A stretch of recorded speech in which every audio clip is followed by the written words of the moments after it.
اعوذ باللہ من الشیطان الرجیم بسم اللہ الرحمن الرحیم رب اشرح لی صدری ویسر لی امری واحلل عقدۃ من لسانی یفقہوا قولی۔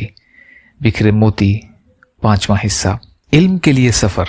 حضرت عبداللہ بن مبارک رحمۃ اللہ علیہ کی عجیب سوانح عمری۔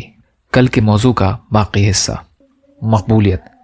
شہرت کے ساتھ ساتھ اللہ تعالیٰ نے ان کو مقبولیت بھی ایسی بخشی تھی کہ جہاں جاتے لوگ ہاتھوں ہاتھ لیتے، عقیدت و محبت سے آپ کی راہ میں آنکھیں بچھاتے اور آپ سے مل کر ایمان میں تازگی محسوس کرتے۔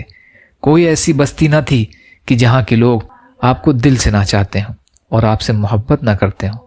ایک مرتبہ آپ شہر رقہ تشریف لے گئے۔ خلیفہ ہارون رشید بھی وہاں موجود تھے۔ شہر میں ہر طرف آپ کے آنے کی چرچا تھی، استقبال کی تیاریاں تھیں اور لوگ ذوق در ذوق آپ کو دیکھنے اور آپ کے دیدار سے آنکھوں کو روشن کرنے کے لیے چلے آ رہے تھے۔ ہر طرف خوشی اور مسرت سے لوگوں کے چہرے دمک رہے تھے اور ہر ایک بے اختیار کھنچا چلا آ رہا تھا۔ شاہی بالا خانے پر ہارون رشید کی ایک لونڈی بیٹھی ہوئی یہ منظر دیکھ رہی تھی۔ بہت حیران ہوئی کہ آخر ایسا کون سا شخص ہے جس کو دیکھنے اور جس سے ملنے کے لیے یہ لوگ اتنے بےتاب ہیں اور دوڑے چلے آ رہے ہیں۔ معلوم کیا تو لوگوں نے بتایا کہ مشرق اور مغرب کے عالم حضرت عبداللہ ابن مبارک رحمۃ اللہ علیہ تشریف لا رہے ہیں۔ ان کو دیکھنے کے لیے یہ مخلوق دوڑی چلی جا رہی ہے۔ سچی بادشاہی تو حضرت عبداللہ ہی کو حاصل ہے کہ لوگ اپنے جذبے اور شوق سے کھینچے چلے آ رہے ہیں۔ بھلا ہارون کی بھی کوئی بادشاہی ہے کہ لوگ فوج اور ڈنڈے کے زور سے لائے جاتے ہیں اور سزا کے ڈر سے جمع ہوتے ہیں۔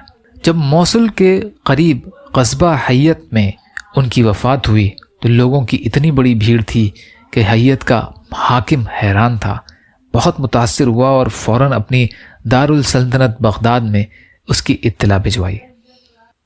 اس موضوع کا باقی حصہ انشاءاللہ کل کی ریکارڈنگ میں۔ یا اللہ ہم سب کو کہنے سننے سے زیادہ عمل کی توفیق عطا فرمائے۔ یا اللہ مظلوم فلسطینیوں، کشمیریوں، روہنگیا مسلمان اور مسلمان جہاں بھی پریشان حال ہیں، ظالموں کے ظلم کا شکار ہیں، ان کی مدد فرمائیے۔ ہم سب کو اپنی استطاعت کے بقدر اپنا حق ادا کرنے والا بنائیے۔ یا اللہ صبر اور شکر اور اچھی طرح عبادت کرنے والا بنائیے۔ عزت اور عافیت کی زندگی عطا فرمائیے۔ یا اللہ جو مانگا وہ بھی عطا کر دیجیے، جو مانگنے سے رہ گئے وہ بھی عطا فرمائیے۔ سبحان ربک رب العزت عما یصفون وسلام علی المرسلین والحمد للہ رب العالمین برحمتک یا ارحم الراحمین لا الہ الا اللہ محمد رسول اللہ۔ السلام علیکم۔